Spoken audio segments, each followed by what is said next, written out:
اعوذ باللہ من الشیطان الرجیم، بسم اللہ الرحمن الرحیم۔ سامعین محترم، السلام علیکم ورحمۃ اللہ وبرکاتہ۔ معزز سامعین، اس ٹائم ہر بندہ ہمارے ملک میں مالی حالات کا شکار ہے، یعنی کہ مالی پریشانی کا شکار ہے، کہ مالی قلت ہو گئی ہے۔ تو یہ جو عذاب ہے اللہ کی طرف سے، کہ یعنی کہ ہم نے اللہ کے احکامات کو بھلا دیا تو اللہ نے ہمارے اوپر یہ عذاب بھیج دیا۔ یعنی کہ سورۃ طٰہٰ میں بھی اللہ فرماتے ہیں کہ جب آپ میرے ذکر سے منہ موڑو گے تو وہ میں آپ کی معیشت کو تنگ کر دوں گا۔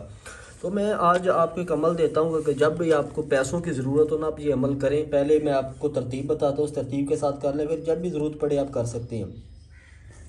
بڑا مختصر ترین وظیفہ ہے، اس کو آپ کسی بھی وقت کر سکتے ہیں، کرسی کے اوپر کر سکتے ہیں، بستر کے اوپر کر سکتے ہیں، بیڈ کے اوپر کر سکتے ہیں، مصلی کے اوپر کر سکتے ہیں، لیکن شرط ہے کہ باوضو کرنا ہے، ٹھیک ہے؟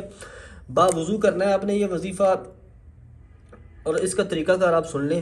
اس طریقے کے ساتھ آپ نے کرنا ہے۔ اللہ کے سب سے پہلے آپ نے درود ابراہیمی جو ہے نا، وہ اس کے وظیفے میں پڑھنا ہے، اول آخر 3 بار، ٹھیک ہے؟ درود ابراہیمی آپ نے 3 بار پڑھنا ہے، درود 3 بار، اول آخر درود شریف آپ نے 3 بار پڑھنا ہے۔ جو وظیفہ بھی میں آپ کو بتانے لگا ہوں، ایک بار آپ نے اس ترتیب سے کر لینا ہے۔ اس کے بعد جب چاہیں آپ اٹھتے بیٹھتے اس وظیفے کو کر سکتے ہیں، جب بھی آپ کو پیسوں کی ضرورت ہو، ٹھیک ہے؟ اس کے بعد اللہ کا ایک نام ہے یا مالک یا غنی، ٹھیک ہے؟ اس کو آپ نے پڑھنا ہے 41 بار، ٹھیک ہے؟ یہ آپ نے بیٹھ کے کرنا ہے، چلتے پھرتے نہیں کرنا۔ جو پہلی بار جب آپ کریں گے، یا مالک یا غنی، یا مالک یا غنی کیسے 41 بار ہوگا؟ یعنی کہ یا مالک یا غنی، یہ ایک بار ہوا، ٹھیک ہے؟ یا مالک یا غنی ایک بار، یا مالک یا غنی 2 بار، ایسے آپ نے 41 بار کرنا ہے، ٹھیک ہے؟ ایسے آپ نے 41 بار کرنا ہے۔ شروع میں بھی 3 بار درود ابراہیمی، لاسٹ میں بھی 3 بار درود ابراہیمی۔ یہ آپ کا عمل پورا ہو گیا۔ اس کے بعد جب بھی آپ کو پیسوں کی ضرورت ہو، آپ یہ عمل کر سکتے ہیں۔